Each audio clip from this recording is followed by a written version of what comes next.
के पढ़नीवेल पद्मश्री 2026।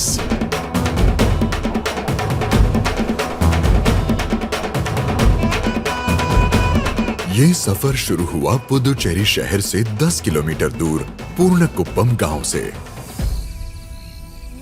साधारण परिवार में जन्मे पढ़नीवेल ने 13 साल की उम्र में अपने पिता को खो दिया।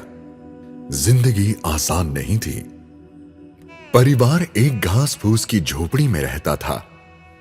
उनकी मां ने 4 बच्चों को पाला।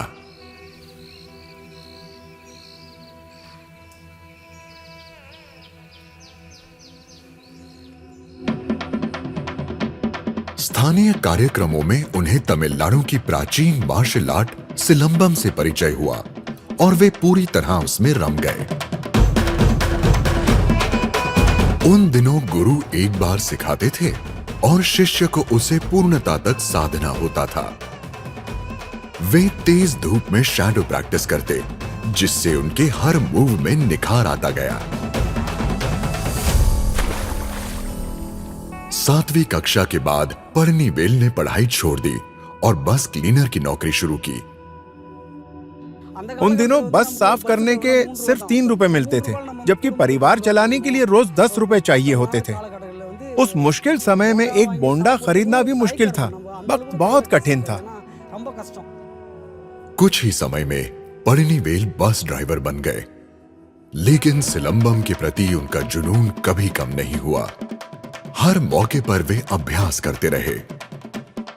इस कला के प्रति मेरे गहरे लगाव की वजह से काम के दौरान भी जब भी समय मिलता, मैं सिलंबम की स्टिक उठाकर अभ्यास करता था। इसी आदत ने मुझे इस कला में आगे बढ़ने का अवसर और आत्मविश्वास दिया।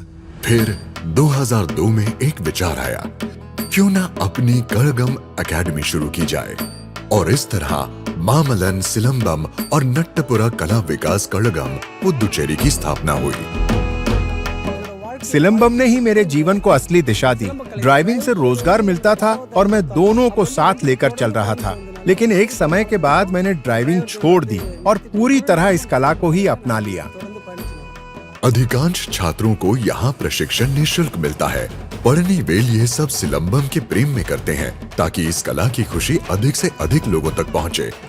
वे देश भर में मंच प्रस्तुतियों से कमाई करते हैं और कभी कभी दुबई और पेरिस जैसे स्थानों पर भी प्रदर्शन करते हैं।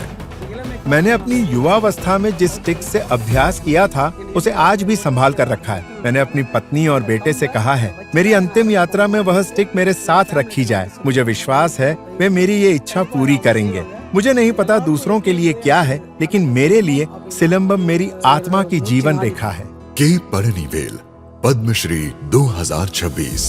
कोटि कोटि नमस्कार।